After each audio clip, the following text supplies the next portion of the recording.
Dalam nama Bapa dan Putra dan Roh Kudus. Amin. Shalom, berjumpa lagi di Podcast Sego. Nah, pada episode kali ini kita akan membahas tentang tantangan membangun kebajikan di zaman modern dan cara melatih disiplin rohani setiap hari. Bersama narasumber kita, Frater, seorang frater ya. Frater, supaya dikenal lebih luas lagi, bisa diceritakan frater asal-usulnya bagaimana? Oh iya, terima kasih. Perkenalkan, nama saya Aldo, tapi kalau di sini biasanya dipanggil Frater Philip gitu. Karena kelasnya ada yang namanya Aldo, jadi harus Cari yang lain. cari yang lain, benar. Di kurang lebih saya di Seminari Tinggi, sekarang kuliah masuk semester 5. Semester 5, kalau di Seminari Tinggi itu kan ada 6 tingkat gitu, 6 kelas. Nah, kalau saya nanti Agustus per 2026 masuk ke tingkat 3 begitu. Kalau asal-usulnya saya asli dari Cepu, Jawa Tengah, Paroki Santo Willy Brodus Cepu. Nah, kemudian juga eh, akhirnya sekarang juga masih berdinamika atau berkuliah di Seminari Tinggi begitu. Surabaya itu ya. Surabaya ya, Providensia D. Nah, dulu bagaimana ceritanya kepikiran bisa masuk memiliki niat untuk menjadi Romo ini? Ya, awalnya waktu itu kebetulan karena Romo Paroki Cepu waktu itu adalah Romo Didik yang sekarang Monsinyur begitu. Romo Didik ini dengan anak-anak, dengan ya anak-anak biak dan juga missioner itu sering mengajak untuk ikut ke stasi, juga waktu itu sempat diajak ke katedral untuk mampir melihat saja begitu.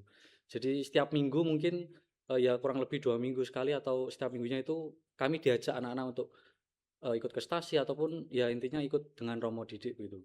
Nah dari situ kemudian mungkin saya dulu sebagai anak-anak kayak senang gitu. Oh, senang diajak dengan Romo Didi, juga main ke stasi, mengenal stasi dengan juga oh nanti seperti ini misa dan sebagainya gitu. Nah, mungkin saya merefleksikan kalau munculnya itu awalnya dari situ. Kenapa kok bisa mungkin saya tertarik jadi pengen jadi Romo, pengen jadi imam gitu.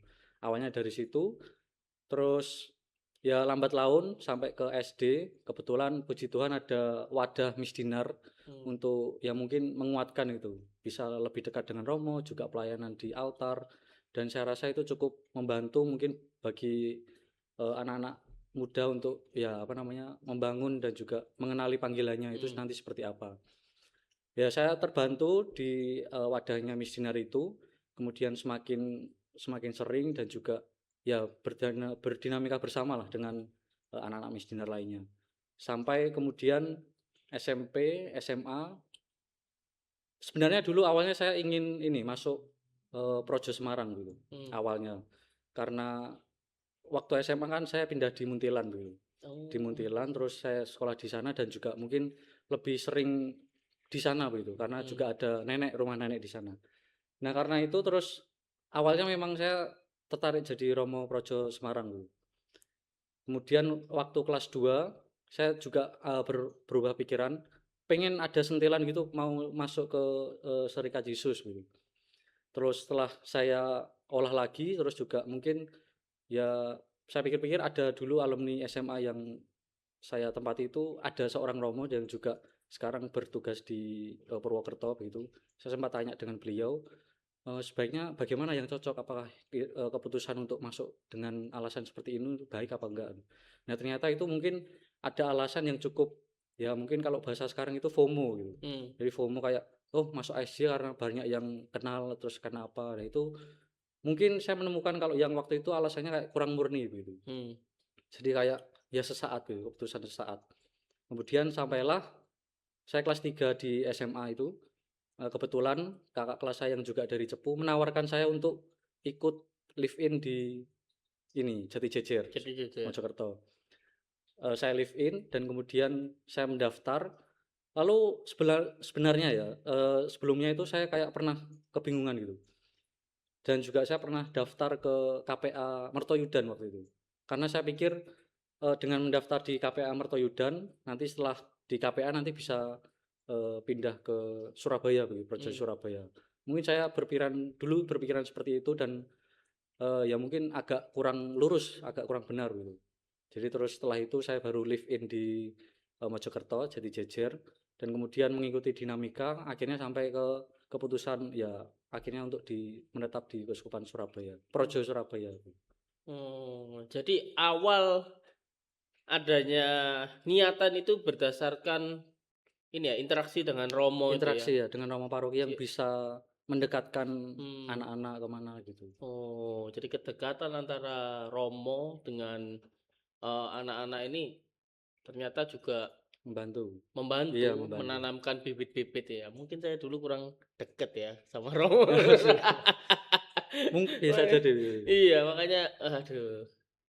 Terpanggil iya tapi kayaknya enggak deh, kayaknya bukan saya gitu.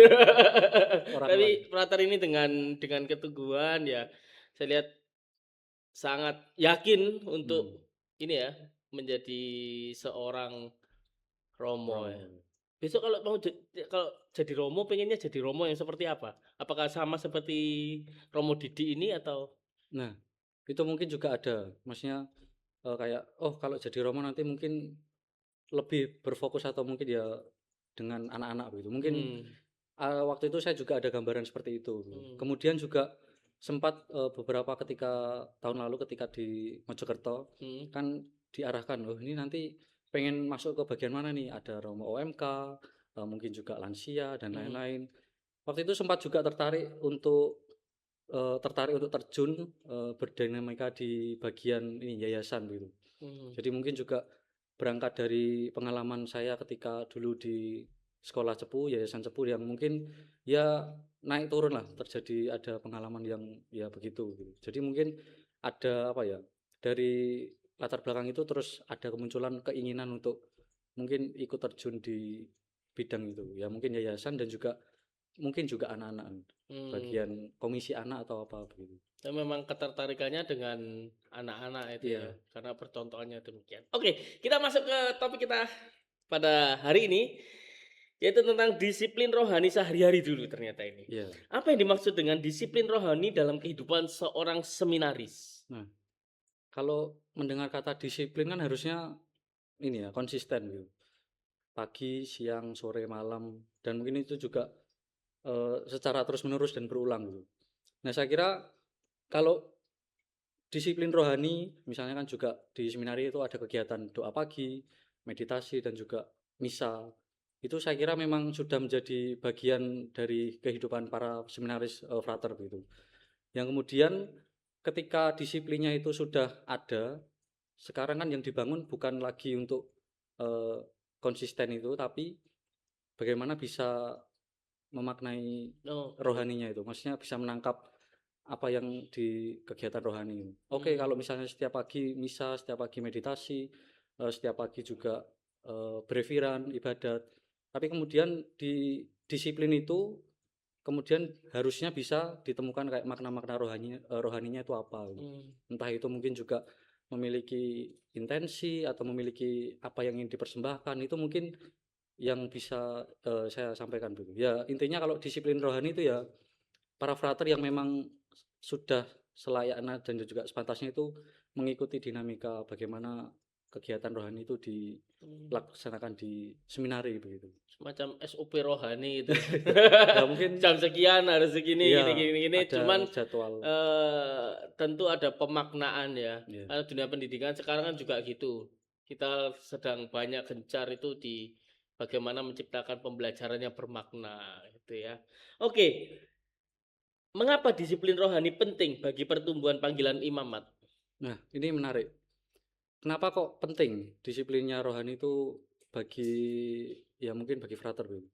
Pertama mungkin kan kalau di seminar itu kan pasti ada kesibukan, ada kegiatan yang begitu padat antara kuliah dan juga seminari, mungkin juga kuliah, seminari dan juga dari kegiatan pribadi gitu. Nah, itu memang perlu diseimbangkan begitu. Yang kemudian saya kira disiplin rohani ini bisa menjaga, kalau saya mungkin bahasanya menjaga gitu.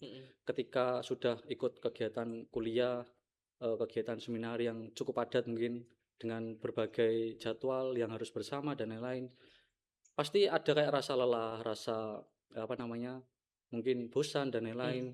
Tapi ketika disiplin ini tetap dilakukan itu setidaknya begitu masih nyantol lah gitu. Kalau saya bahasanya gitu. Saya tuh dulu tertarik dengan kata-kata atau kalimat yang disampaikan oleh Romo Fani begitu. Jadi kalau bisa selamatkan jam pagimu, karena ya setidaknya kalau dalam seharian penuh itu pun kamu nggak berdoa, kamu nggak eh, berdoa secara pribadi ataupun lainnya, itu setidaknya jam pagi ini Pagi bisa hari itu. menyelamatkan itu. Nah, saya kira mungkin yang dimaksud kenapa itu penting ya salah satunya seperti itu. Jadi kalau di tengah situasi yang mungkin nggak enak atau apa, bisa tetap nyantol gitu dengan apa yang mungkin dituju ya imamat itu begitu. Kalau saya rasa sih seperti itu. Berarti ini sudah berapa tahun menjalankan kedisiplinan itu ya? Kalau saya kan 3 tahun, 2 tahun. 5 tahun. Oh, 5 tahun. Iya, karena kan saya kan dari luar Garum, tidak dari Garum, tapi setelah SMA langsung apa namanya, masuk TOR itu. Iya. 2 tahun, terus di seminari tinggi 2 tahun, dan ini mungkin masuk tahun kelima begitu. Ya 4 tahun sudah berjalan begitu. Gimana caranya mengatasi kebosanan, jenuh, rutinitas itu? Kalau mengatasi, kalau saya ya, kan kebetulan saya juga mungkin suka ya melakukan apa yang disuka begitu. Dalam artian misalnya saya itu suka futsal, terus juga mungkin saya membantu juga tim komsosnya di seminari tinggi Providensia D, dan mungkin di posisi itu saya bisa sedikit apa, setidaknya bisa senang gitu, maksudnya Refreshing gitu ya? refreshing ya, oh ternyata ada hal-hal baru yang bisa saya pelajari dan sebagainya. Nah mungkin di tengah-tengah ya seperti apa namanya, kehidupan rohani, juga mungkin kepadatan dan jadwal di seminari, mungkin salah satu hal yang bisa membantu saya juga mungkin untuk semakin menguatkan ya dengan itu tadi, hal-hal yang mungkin hobi, nah itu mungkin bisa jadi menopang gitu di panggilannya. Nah mungkin saya rasa itu bisa membantu apa namanya, menghadapi persoalan ya kebosanan, terus juga kejenuhan gitu-gitu ya? kejenuhan gitu. Rutinitas apa yang dilakukan sebagai seorang seminaris itu, Brother? Ya mungkin Dari pagi lah, dari bangun pagi ya, tidur. dari pagi jam 5, jam 6 itu ibadat, kami ibadat, kemudian meditasi ya, jam rohani pagi itu sampai jam 7 gitu. Jam 7 setelah itu kami harus segera persiapan kuliah jam 8 sampai jam 1. Kemudian jam 1 jam 3 itu biasanya ya kami boleh mengerjakan tugas atau mungkin melakukan hal-hal yang lain yang melengkapi menyelesaikan tugas-tugas begitu. Kemudian kalau setelah itu jam 3 sampai jam 5 sore itu kami ada ini, kegiatan bersama itu. Entah mungkin kerja atau olahraga bersama, atau mungkin juga kerja besar gitu. Jadi satu seminari itu ikut bekerja sama gitu untuk Kerja bakti kerja gitu. bakti apa gitu. Itu nanti ada yang mengarahkan. Nah, mungkin setelah itu baru jam 5 sampai jam 7 itu ya kami lanjutkan studi gitu, mengerjakan menyelesaikan apa yang sebelumnya sudah dicicil begitu misalnya.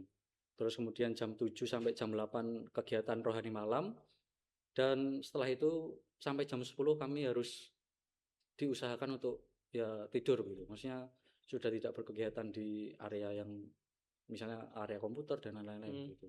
Mungkin ya kurang lebih untuk jadwal keseharian di seminari seperti itu. Ya ada jadwal yang wajib untuk dihadiri, ada yang mungkin alasan misalnya ada pastoral atau kunjungan kemana itu dia masih bisa diizinkan gitu, mau minta izin begitu.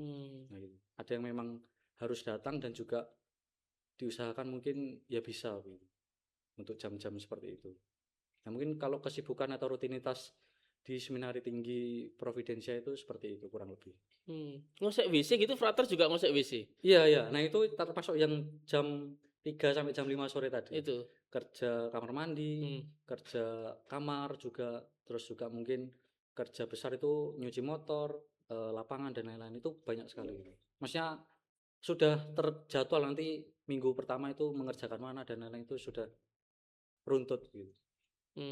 Nah, kenapa saya tanya ngosek WC? Ngosek WC ini kan dalam tanda kutip kan pekerjaan yang rendah gitu ya. Ngurus yang kotor-kotor gitu loh. Padahal kan nanti kan frater ini kan nanti akan jadi pemimpin dengan menjadi romo itu. Bagaimana caranya frater itu mengatasi, ya pemimpin kan biasanya enggan, misalkan kayak presiden kalau nggak kampanye kan nggak belusuan ke got-got kan. Kalau kalau soal kampanye baru melakukan itu. Nah, itu kan ada pride semacam harga diri, masa aku mau jadi romo atau jadi pemimpin itu kok ngosek WC. Eh, apakah ada seperti itu, dan kalau ada itu, atau kasih tips bagaimana caranya untuk bisa melakukan melakukan hal-hal yang dalam tanda kutip itu tadi, Hmm. meskipun kita orientasinya akan jadi seorang pemimpin itu. Ya, mungkin kalau menurut saya itu kayak ada apa namanya, dua hal yang berbeda gitu. Hmm, Ketika seorang pemimpin yang harus misalnya ngusai WC ya hmm, bahasanya. Saya kira ya memang sudah apa ya, seharusnya melakukan itu gak sih? Maksudnya hmm, tanpa perlu jadi pemimpin, tanpa perlu jadi orang-orang yang punya jabatan itu, hmm, ya memang melakukan gitu. Misalnya seperti ini, kalau punya kamar sendiri gitu, kan nggak mungkin kalau misalnya orang lain yang membersihkan. oh, Jadi mungkin juga kalau orang lain yang membersihkan mungkin ya agak sedikit gimana begitu. Jadi kan hmm. ini yang punya saya ya seharusnya bisa saya usahakan gitu. Oh, semangat itu yang Semangat ya. yang yang apa ya, yang menjadi obor bagi para frater ini, sehingga ya saya kan waktu adik saya masih di sana ya lihat juga ada yang bersihkan kandang atau apa itu, Ya. terus cocok tanam, dan itu ya saya kira ada semangat untuk kerendahan hati ya untuk Hmm. melakukan itu, selain daripada itu kewajiban ya. Karena saya mikir kalau misalkan saya jadi romo, mau jadi romo, ya ngapain saya ngosek WC itu kalau saya. Mungkin itu yang menyebabkan saya ini tidak terpilih jadi romo. Oke, selanjutnya brother. Bagaimana cara menjaga semangat doa ketika merasa lelah atau bosan dalam mengiringi kekeringan rohani tadi ini, Hmm. yang berkaitan dengan refreshing itu, apakah didukung atau itu ada hal yang membatasi gitu, Hmm. brother? Ya mengatasi semangat itu ya. Ya, Eh kan tadi kan sudah dijelaskan ya. Tadi brother kalau bosan itu melakukan hal yang refreshing gitu ya. loh. Tapi mungkin ini lebih ke arah sampai sejauh mana kita itu melakukan refreshing itu. Takutnya Hmm. refresh refresh refresh ternyata Oh, bablas terlena, ya, terlena ya bablas. tuh. Ya. Nah, itu gimana? Nah, mungkin adanya jadwal itu ya bisa membantu itu. Maksudnya batasan nih. Oh, nek Oh, iya iya misalnya iya iya. kuliah ya wis kuliah kan nggak mungkin main kemana kan nggak mungkin. Hmm. Terus juga kalau mungkin ya saatnya nugas ya nugas gitu. Jadi menempatkan waktu yang sesuai gitu.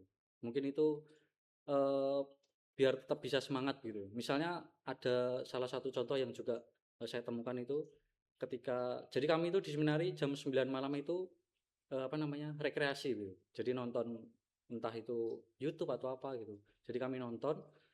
Ya mungkin ada orang yang masih melanjutkan untuk mengerjakan tugas, Belajar menyelesaikan gitu ya. ya. Tapi saya kemudian kayak melihat, "Oh, ini kalau jawabnya rekreasi ya saya kira hadir lah meskipun mungkin bukan tontonan kesukaan atau ya hal-hal lain.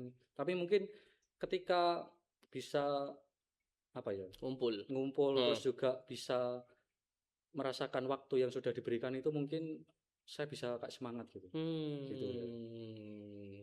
Itu kayaknya hal yang kecil, dan kalau dilupakan itu dampaknya besar sekali Iya, ya itu iya. ya. Jadi misalnya kayak sudah saatnya rekreasi tapi ke-skip gitu. Jadi kan Ya. nggak ada waktu itu. Dan itu mungkin besoknya mungkin lagi dan lain-lain. Nah, mungkin menempatkan diri pada waktu yang ada itu mungkin bisa membangun semangat gitu. Kalau bisa atau mungkin juga hal-hal yang istilahnya sederhana seperti oh saya ngajak nongkrong sama frater lain Hmm. atau mungkin nongkrongnya tapi di seminari maksudnya masih di lingkup Di seminari lingkungan gitu seminari. nongkrong dengan frater jamming musikan Musik. bareng dengan eh, yang bisa main musik dan lain-lain eh, gitu. Nyanyi bareng mungkin juga yang iseng-iseng buat video ya buat video dan mungkin kayak menemukan semangatnya itu ada caranya sendiri jadi hmm. fraternya bisa menemukan semangatnya sendiri. Jangan-jangan frater yang waktunya refreshing tetap belajar itu ya, itu semangatnya, jangan-jangan itu. Waduh. Wah, itu keren sekali itu, Iya, brother. nganu taat itu. Taat itu Taat itu. sekali. Oke. Apa peran ekaristi dalam membentuk kehidupan rohani seorang seminaris? Ya ini pertanyaan bagus. Eh, puji Tuhan waktu itu juga mungkin dalam mata kuliah filsafat itu juga dibahas itu. Ini apa sih kok roti dadak bisa diubah meskipun nggak kelihatan Hmm. seperti itu dan lain-lain, itu kayak dibedah gitu. Hmm. Nah mungkin secara rasio, secara akal itu oke lah bisa dipahami. Mungkin juga memaknai dan juga pentingnya Ekaristo itu apa. Kemudian ketika dihadapkan dengan sehari-hari misalnya, Hmm. setiap hari misa, setiap hari harus menghadiri Ekaristi. Mungkin ada ya 1-2 kali ketika merasa jenuh, merasa bosan gitu. Nah, bagi saya kalau dalam menemukan pentingnya Ekaristi itu karena ada satu yang setidaknya saya persembahkan gitu. Itu yang mungkin membuat makna Ekaristi bagi saya itu sedikit lebih spesial gitu. Jadi Apa dalam itu artian, yang dipersembahkan itu apa maksud nah atau kan upahnya gitu? kadang itu kalau dalam 1 kali misa itu ya mungkin nggak ada doa-doa yang ingin saya intensikan secara pribadi gitu. Kemudian ya ini juga ada salah satu romo yang memberikan, ya mengajari gitu. Maksudnya, oh kalau dalam perayaan misa itu setidaknya mungkin kamu bisa mempersembahkan doa untuk satu orang saja. Jadi Oh. memfokuskan itu. Jadi Hmm. mungkin yang bagi saya penting Ekaristi itu bisa berubah-berubah dan juga apa ya istilahnya setiap hari itu bermakna gitu. Hmm. Karena ada orang-orang yang didoakan, karena juga ada harapan-harapan yang harus dibangun gitu. Mungkin saya memaknai Ekaristi itu sebagai itu. Jadi saya memberikan persembahan kepada Tuhan ya bentuknya saya mendoakan siapa, terus Hmm. juga mungkin mohon kelancaran dan lain-lain. Itu mungkin Oh. juga bentuk bagaimana saya bisa, oh ini Ekaristi yang harus saya hadiri ini penting gitu, sakral dan lain-lain seperti itu. Oke. Nah, dalam agak sulit ya kalau saya itu ya awam menerima seperti apa mempersembahkan doa itu Ya, kan biasanya persembahan itu ya kayak puji-pujian ya, lah, terus kemudian ya persembahan yang fisik, biasanya iya fisik, fisik ya. sabun, odol gitu. Itu terus kue-kue dan lain-lain.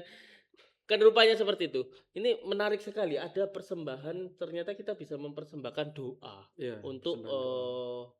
sesama kita yang mungkin Iya membutuhkan, itu. yang sudah meninggal gitu bisa ya? Bisa ya. Justru Oh. kadang yang sering justru saya ungkapkan ya itu orang-orang yang sudah meninggal kan banyak kan Hmm. pasti. Oh ada A B C D sampai ya sekian banyaknya itu. Hmm. Mungkin itu.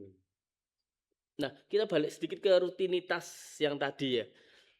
Dalam rutinitas dari pagi sampai malam itu, apakah ada waktu bagi seorang frakter itu melakukan apa ya, introspeksi batin Hmm, seperti itu? ya.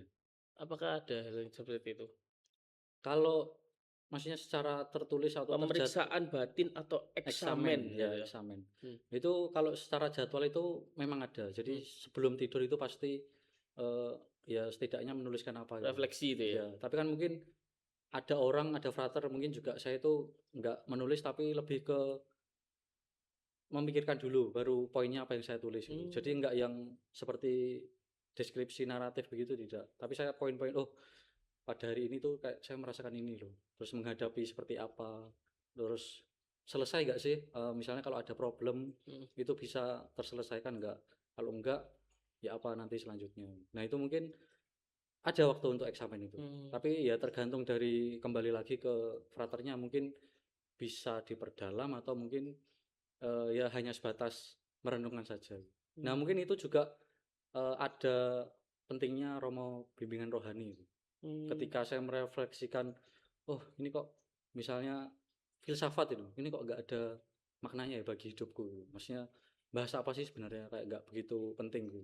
Terus kemudian itu mungkin bisa diungkapkan ke romo rohani bimbingan rohani. Oh ya Hmm. itu nanti juga romo bimbingan rohani bisa mengarahkan gitu. Oh seperti ini loh, seperti ini.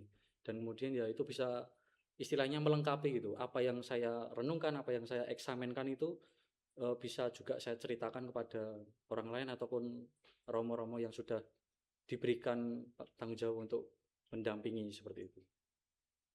Jadi cukup penting itu ya untuk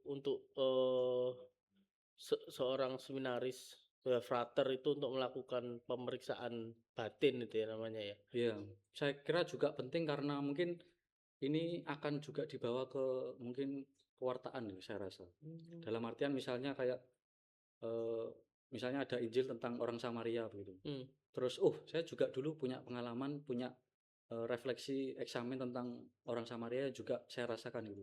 Jadi mungkin itu apa yang saya alami itu bisa disambungkan atau bisa untuk media wadah pewartaan gitu.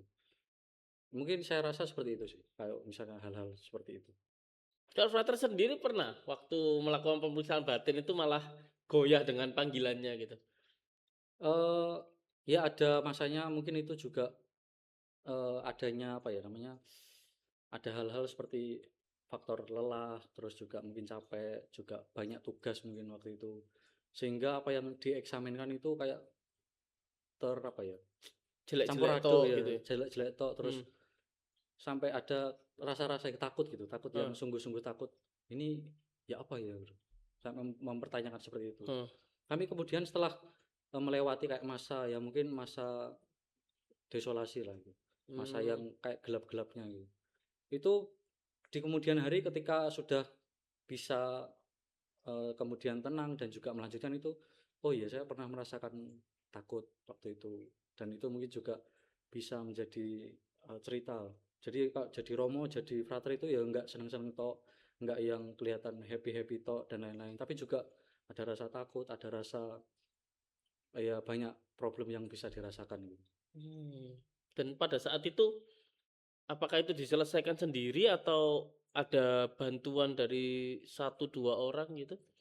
Saya kira pasti ada bantuan dari oh ya beberapa teman mungkin juga Romo itu. Hmm. Jadi enggak semata-mata saya bisa menyelesaikan masalah saya sendiri. Hmm. Mungkin juga dengan yang bimbingan rohani tadi, oh Romo ini punya saran seperti ini loh. Hmm. Oh ya bisa eh, bisa memperkaya untuk menyelesaikan itu. Mungkin salah satunya seperti itu. Ya Oke, berarti dibantu orang lain juga. tidak ada kalau orang awam mungkin melihatnya ada kekhawatiran merasa kesendirian, sepi gitu Hmm. enggak ya. Ternyata di lingkungan itu ya lingkungannya support untuk setiap yang ada di situ ya, baik Ya, dari teman-teman seminarisnya, dari Romo romonya, ya. itu support semua di situ Bisa ya. ya. Nah, dari kebanyaknya rutinitas yang dimiliki oleh frater ini, bagaimana cara frater menjaga keseimbangan antara studi, pelayanan, istirahat, dan kehidupan doa? Ya, ini juga maksudnya menyeimbangkan begitu. Hmm. Eh kalau menyeimbangkan mungkin ini ya ada pepatah, kalau ya bukan pepatah, maksudnya dari saya gitu. Hmm. Yang secukupnya saja gitu.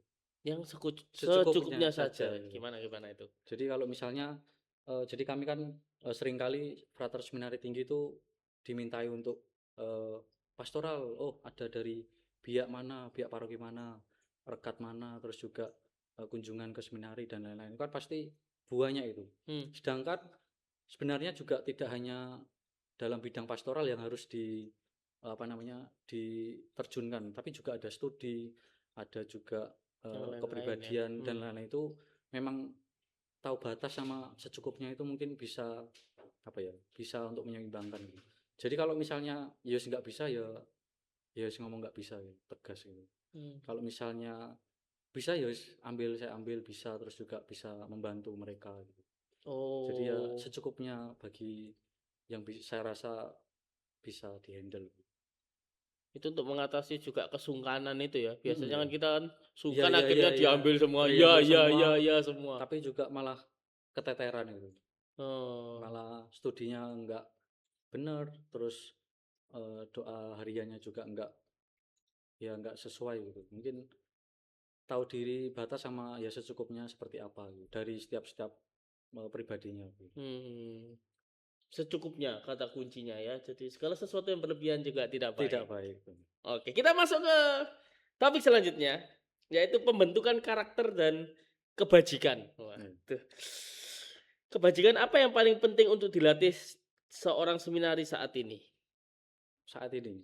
Mungkin dengan dilihat dari paparan medsos, Hmm, kemudian cara berpenampilan lawan jenis yang sekarang semakin banyak. baik. Itu bagaimana? Ya, kalau yang mungkin dirasa kebajikan itu ada momennya, taat itu penting ya kalau bagi saya.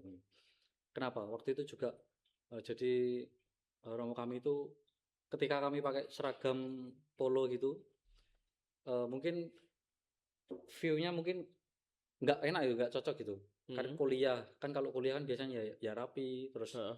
ya sewajarnya anak-anak kuliah itu seperti apa ya. Mungkin kalau anak-anak yang seminari gitu. Jadi kemudian kami tuh dimintai tolong untuk menggunakan baju yang hem, terus ya batik dan lain-lain. Mungkin awalnya memang sedikit sulit ya kalau orang yang sebelumnya pakai yes santai-santai Lebih apa-apa gitu, bebas lebih gitu ya. bebas. Mungkin ketika ada kayak aturan yang baru itu mungkin sedikit sulit untuk diterima gitu. Tapi kemudian maknanya kan kemudian taatnya itu kan bukan karena apa yang aku sukai, tapi kehendak apa sih yang sebenarnya dimau gitu. Mhm. Jadi bukan semata-mata aku suka, tapi juga mungkin itu sedikit mengganggu gitu. Mhm. Tapi juga ya itu tadi masalah baju misalnya, hal-hal sederhana seperti itu, Ketaatan. ketaatan ya. Jadi ketaatan itu bukan semata-mata kalau aku suka ya puji Tuhan, kalau nggak sukai wah nggak mau gitu. Tapi ya itu nyinkronkan aku sama kehendak yang diberikan gitu. Mungkin Hmm. itu yang juga harus bisa menyatu, jadi nggak bergesekan. Dan itu susah nggak? Barangkali ada mungkin kalau awal-awal memang sulit, mungkin ya juga adaptasi begitu, adaptasi untuk Oh, berarti hal-hal yang baru. itu semacam akhirnya taat itu kan biasanya ada aturan-aturannya itu kan. Ya, Nah, itu yang melatih frater-frater ini sehingga menjadi terbiasa untuk melakukan itu ya. melakukan ya. Oke, oke, oke, oke, oke. Bagaimana komunitas seminari membantu pembentukan karakter dan kebajikan seminaris itu sendiri? Nah, untuk membangun kebajikan itu ya mungkin jadi di seminari tinggi itu ada kayak semacam fungsionaris gitu loh. Oh, kamu tugasnya ini, ketua ini, wakil dan lain-lain. Mungkin untuk eh, membantu pembentukan karakternya frater itu juga bisa dilihat dari bagaimana dia memegang tanggung jawab yang dipasrahkan gitu. Mhm. Dalam artian kalau saya bertugas sebagai ketua umum ya bagaimana bisa bertanggung jawab atas kepercayaan yang telah diberikan gitu. Jadi mungkin kalau ketika jadi seksi apa gitu, terus nggak dilaksanakan dengan baik, mungkin ya kelihatan mungkin ya dari situ akhirnya oh ternyata fraternya seperti ini. Mungkin saya menangkapnya seperti itu. Hmm. Jadi karakter pembentukan itu juga bisa dilihat dari bagaimana saya bisa bekerja sama dengan orang lain, bagaimana saya bisa menyelesaikan tanggung jawab apa yang bisa saya selesaikan. Jadi ada bagian-bagian yang harus diselesaikan.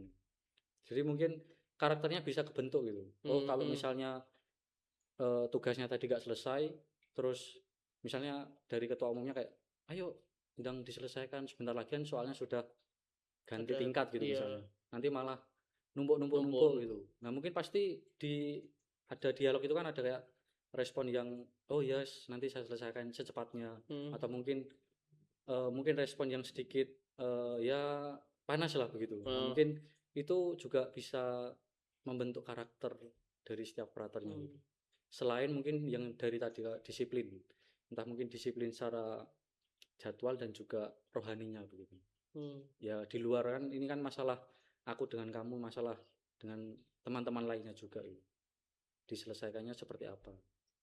Nah, di seminar itu kan orang datang, seminaris itu kan datang dari berbagai wilayah ya, Ya, dengan membawa karakternya masing-masing. Nah, di seminar itu sebetulnya di diapakan karakter-karakter yang berbeda-beda ini? Apakah seminar itu punya karakter standar bagi seorang seminaris atau bagaimana? Makanya distandarisasi itu loh.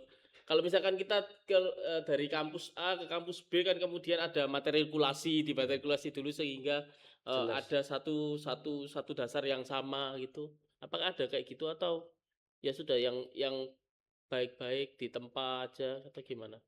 Mungkin kalau masalah karakter kan sulit untuk dilepas ya. Dalam Oh. artian kan ya sudah itu orangnya seperti itu Hmm. dan mungkin juga pada akhirnya ketika berdinamika itu mungkin bisa saja loh berubah. Maksudnya dalam artian berprosesnya itu Iya. seperti apa gitu. Nah mungkin kalau dari seminar itu bukan malah oh standarnya harus gini gini gini, Hmm. tapi coba untuk ini apa kayak digolongkan oh ini seperti ini fraternya latar belakang seperti ini dan lain-lain. Tapi bukan dipaksa untuk standarnya seperti apa Hmm. gitu. Mungkin kalau yang saya rasa seperti itu. Jadi karakternya itu bukan dihilangkan, karakternya bukan yang dipaksa untuk harus Harus standar seperti seperti ini. berapa gitu, tapi ya itu lebih ke diterima, diolah, Oh, apakah juga diolah. nanti bisa dalam jangka waktu juga bisa berubah gitu. Maksudnya bisa Oh. disesuaikan lah gitu. Misalnya kan kalau ada habit-habit yang mungkin di Pulau Jawa atau pulau lain itu normal atau dianggap nggak normal, itu yang bisa Itu juga nggak masuk pertimbangan juga itu ya. kalau pertimbangan mungkin ya bisa jadi karena kan mungkin posisinya kan kalau Surabaya kan ya di Pulau Jawa gitu. Hmm. Jadi mungkin ya disesuaikan sesuai tempatnya. Hmm. Empan papan lah itu maksudnya. Apa? Empan papan itu loh. Empan papan. Iya, Apa jadi artinya? tahu tempat gitu. Tahu tempatnya itu. Jadi kalau Oh. misalnya wayahnya orang bersedih tapi seneng kan nggak cocok kan, apa kayak aneh gitu. Dan orang lain mungkin juga ngerasa apa sih gitu. Nah, mungkin Hmm. ya itu. Jadi karakternya tetap ada tapi juga perlu disesuaikan Disesuaikan dengan tempatnya sehingga ketika jadi frater atau jadi romo yang diutus itu lebih adaptif gitu ya iya bisa itu. terhadap lingkungannya, terhadap budaya yang ditempati di situ. Iya. Oke. Nah, selanjutnya, apa peran pembimbing rohani dalam perjalanan pertumbuhan seorang seminaris? Hmm. Tentu kalau pembimbing rohani ya, Hmm.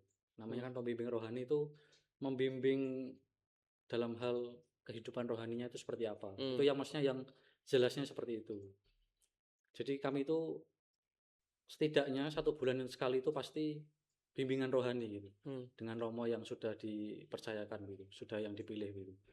Ya kami ya cerita apapun, apa saja yang terjadi, dinamika apa yang dirasakan oleh saya mungkin juga sebagai frater gitu. Hmm. Oh ketika saya muring-muring itu kayak gimana responnya, terus juga waktu itu mungkin pernah menggambar, oh kalau saya marah itu ternyata gimana, oh saya kalau marah itu wis apapun sementing jalan gitu, Hmm. nggak lihat sing Menghalalkan lain-lain. segala cara atau Nah itu gimana gitu bisa ya. jadi. Heeh. Terus kalau pas waktu senang itu sumringahnya seperti apa dan lain-lain. Nah hal-hal yang seperti itu mungkin kemudian disampaikan kepada bimbingan rohani ya, kepada Pembimbing romo rohani. pembimbing Heeh. itu, sehingga dalam perjalanan pun juga romo pembimbing itu juga mengerti dan juga memahami. Hmm. Oh ternyata dalam dinamika di seminar itu seperti ini loh, naik turunnya dan lain-lain. Dan juga bisa nggak sih saya ini melewati itu atau Hmm. masih terus-terusan struggling di tempat yang sama gitu dengan jangka waktu yang mungkin sudah panjang gitu. Nah seperti itu mungkin. Dan itu menimbulkan kedekatan personal dengan pembimbing rohani itu. Bisa saja, bisa Hmm. saja. Jadi mungkin kalau saya membahasakannya itu mungkin bisa ngefek ke nyaman gitu. Dalam artian, oh saya nyaman cerita kepada romo pembimbing ini untuk Oh. menceritakan apa yang bisa saya apa namanya rasakan gitu. Hmm. Entah itu pun juga masalah yang paling dalam ataupun ya masalah seperti harian-harian seperti biasa gitu. Nah itu saya kira bisa membangun itu ya kedekatan dengan romo pembimbing itu. Lah, romo pembimbing atau pendamping ini ditentukan oleh seminarinya atau kita bisa pilih gitu? Kalau yang sejauh yang saya alami ini ada yang dipilih, ada yang dipilih, ada yang milih dan ada yang dipilihkan gitu. Oh, Jadi kayak misalnya apa itu? kalau saya memilih Romo Katiran misalnya, Iya. ternyata Romo Katiran itu sudah menghandle 3 frater gitu. Jadi kan otomatis saya harus cari yang lain atau Oh, mungkin iya. Romo seminari itu yang memilihkan saya kepada Romo siapa gitu. Hmm. Mungkin saya akhirnya nanti dapat ke Romo Sen, Romo Sentosa atau ke Romo siapa gitu. Jadi ya bisa pilih, bisa dipilihkan ya tergantung apa Awal ya kita romonya bisa ini. milih kalau memang itu nggak memungkinkan kita diberikan saran Heeh, atau ya. ya diberikan pilihan-pilihan yang lain gitu Iya, ya. iya, Oh, jadi lebih ada, tetap ada keleluasaan di situ maksudnya iya. itu. Jadi seminaris itu juga nggak disaklek-saklekan gitu juga, nggak terlalu gitu juga Enggak ya yang harusnya. harus semua itu formator gitu. Hmm. Semua itu romo sebenarnya tapi juga kita ada dikasih pilihan bebas untuk ya setidaknya memilih itu lah Hmm. dalam hal romo pembimbing rohani begitu. Hmm. Nah, menyangkut tadi kan berarti kan ada tokoh atau figur yang kita tuh, oh iya aku nyamannya kayaknya sama Romo ini deh ya kan. Hmm. Nah, lepas dari itu tadi ada tokoh nggak santo atau tokoh gereja siapa yang menjadi inspirasi bagi Frater ya? Kalau yang saya pegang, maksudnya yang saya hari-harian juga maksudnya didevosikan begitu ya, Yohanes Maria Vianney gitu. Yohanes Maria Yohanes Maria Vianney. Vianney. Kenapa? Nah, itu. Jadi waktu di Tor itu ada buku tentang Yohanes Maria Vianney gitu. Heeh. Ada satu mungkin seperti penggalan kalimat yang sampai saat ini tuh saya hafal gitu. Dan itu mungkin saya pegang gitu.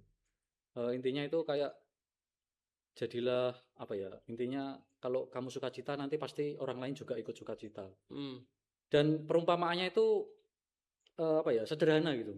Coba bayangkan kamu mencuci baju, mengusek, terus juga diberi sabun, dibawa pewangi, kemudian dijemur, dan kemudian ketika bertemu dengan orang lain itu tangannya itu wangi gitu, maksudnya wangi atas karena tadi cuci gitu. Oh. Saya lupa tapi di bagian mana. Intinya itu kalau saya bisa menjaga ini tadi yang harum wangi itu, mungkin juga orang lain bisa merasakan apa namanya, apa yang juga saya rasakan gitu. Jadi mungkin bisa connect gitu, terkoneksi gitu. Nah, itu mungkin juga yang salah satu kenapa saya tertarik dengan Yohanes Maria Vianney. Selain itu juga mungkin ini ya, apa namanya, cerita di mana dia sederhananya itu kayak sungguh ekstrim gitu. Dalam artian eh, waktu itu kan dia terkenal dengan Romo yang suka mengakukan dosa ke umat-umatnya gitu. Bahkan 24 jam itu juga menetap di satu ruangan pengakuan dosa itu. Ada satu juga yang hal menarik itu, ya hanya makan kentang atau apa gitu, saya lupa. Iya, kentang itu. Kentang, dan juga mungkin itu, mungkin beberapa orang itu kalau makannya itu terus kan ya bosen gitu. Ya Iya mungkin benar. ya dari situ, wah ya ternyata ya strugglingnya itu sekuat ini untuk menjadi seorang santo mungkin. Dan itu saya tertarik pada Yohanes Maria Vianney. Kalau itu yang juga saya tertarik gitu. Dan sosok ini juga muncul ketika Frater bosan dengan rutinitasnya. Sama seperti tadi Yohanes tadi yang makan kentang terus. Yeah. Frater ini juga punya rutinitas, itu muncul nggak sosok kayak gitu itu? Membantu nggak sosoknya ini dalam dalam ya salah satu cara mengatasi tetap berpegang teguh pada panggilan ini? Ya, mungkin saya kira juga bisa membantu. Karena mungkin selain kan kalau misalnya lelah, terus juga bosen, terus hal-hal yang mungkin konstan gitu masnya, Ya, monoton gitu, rutinitas monoton rutinitas gitu ya. ya. Mungkin ada satu momen itu, misalnya ada buku Santo siapa gitu, Santo Yohanes Maria Vianney. Ada kata-kata itu yang sesuai gitu, maksudnya relate gitu. Pas itu saya muak, saya capek, saya lelah, ada kata-kata yang membangun gitu. Terus ya mungkin itu kan sudah ratusan tahun gitu kan, sudah enggak waktu itu Yohanes Maria Vianney. Terus kemudian masih relate gitu sampai sekarang. Dari kata-kata itu, dari tulisan mungkin yang ditulis juga oleh Santo itu mungkin bisa ini ya, apa namanya, membangun lagi gitu. Jadi ayo bangun bangun bangun. Ojo turu terus, ojo. Maksudnya jangan tenggelam Ya, sama jangan terlarut dalam. terlarut ya dengan apa yang dipermasalahkan gitu. Mungkin itu salah satu kenapa mungkin juga setiap orang umat beriman itu memiliki nama baptis atau nama itu untuk ya bisa jadi spiritnya seperti apa gitu. Itu Mungkin saya berarti melihatnya itu gitu. juga milih nama baptis, nama apa untuk sakramen penguatan itu Krisma Iya, itu juga baiknya dipikirkan baik-baik ya. Dia iya, memahami story-nya ini seperti bagaimana, apa ya semangatnya hidupnya itu semangatnya. bagaimana. Meskipun ya semuanya baik. Baik Cuma ya, ada satu dua hal yang mungkin cocok ya. relate Ya, ya kan, cocok relate dengan relate. kehidupannya, dengan karakternya kita ini. Tapi sama sama Yohanes dari Vian ini cocok karakternya atau karena story-nya? Karena story-nya. Karena Iya, story-nya karena ya. story-nya. Gimana dia yang eh ya latar belakangnya itu juga ada perang gitu dan lain-lain. Tapi dia masih tetap apa ya, struggling dengan apa yang dia rasakan. Yang masuk yang relate juga tentang ini. Dia kan juga mendaftar sebagai Romo gitu. Pengen jadi Romo. Kemudian di salah satu kayak kuliah itu ada satu mata kuliah mungkin atau apa gitu yang nggak lolos itu.